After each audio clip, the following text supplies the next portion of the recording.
Is it any wonder that he found it difficult to expose his feelings? Is it any mystery that he hardened his heart, that he raised the emotional ramparts? And most of all, is it any wonder why he pushed his sons so hard to succeed as performers, so that they could be saved from what he knew to be a life of indignity and poverty? I have begun to see that even my father's harshness was a kind of love, an imperfect love, to be sure, but love nonetheless. He pushed me because he loved me, because he wanted no man to ever look down at his offspring. And now, with time rather than bitterness, I feel blessing. In the place of anger, I have found absolution. And in the place of revenge, I have found reconciliation. And my initial fury has slowly given way to forgiveness. Almost a decade ago, I founded a children's charity called Heal the World. The title was something I felt inside me. Little did I know, as Shmuley later pointed out, that those two words form the cornerstone of Old Testament prophecy. Do I really believe that we can heal this world that is riddled with war and hate and genocide even today? And do I really think that we can heal our children, the same children who, as the papers reported, this morning can walk into a high school in San Diego and shoot down two beautiful students just at the beginning of their lives?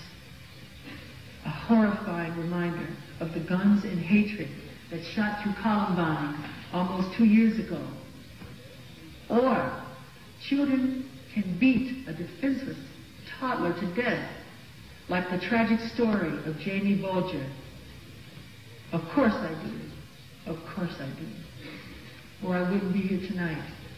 But it all begins with forgiveness. Because to heal the world, we first have to heal ourselves. And to heal the kids, we first have to heal the child within. Each and every one of us. As an adult and as a parent, I realize that I cannot be a whole human being, nor a parent capable of unconditional love, until I put to rest the ghost of my own childhood. And that's what I'm asking all of us to do tonight. Live up to the 5th of the 10 Commandments. Honor your parents by not judging them. Give them the benefit of the doubt. That is why I want to forgive my father and to stop judging him. I want to forgive my father because I want a father, and this is the only one that I've got. I want the weight of my past lifted from my shoulders, and I want to be free to step into a new relationship with my father for the rest of my life, unhindered by the goblins of the past. In a world filled with the hate, we must still dare to hope, keep hope alive. In a world filled with anger, we must still dare to comfort. In a world filled with despair, we must still dare to dream. In a world filled with distrust, we must still dare to believe. To all of you tonight who feel let down by your parents, I ask you to let down your disappointments. To all of you tonight who feel cheated by your fathers and mothers, I ask you not to cheat yourselves further. And to all of you who wish to push your parents away, I ask you to extend your hand to them instead.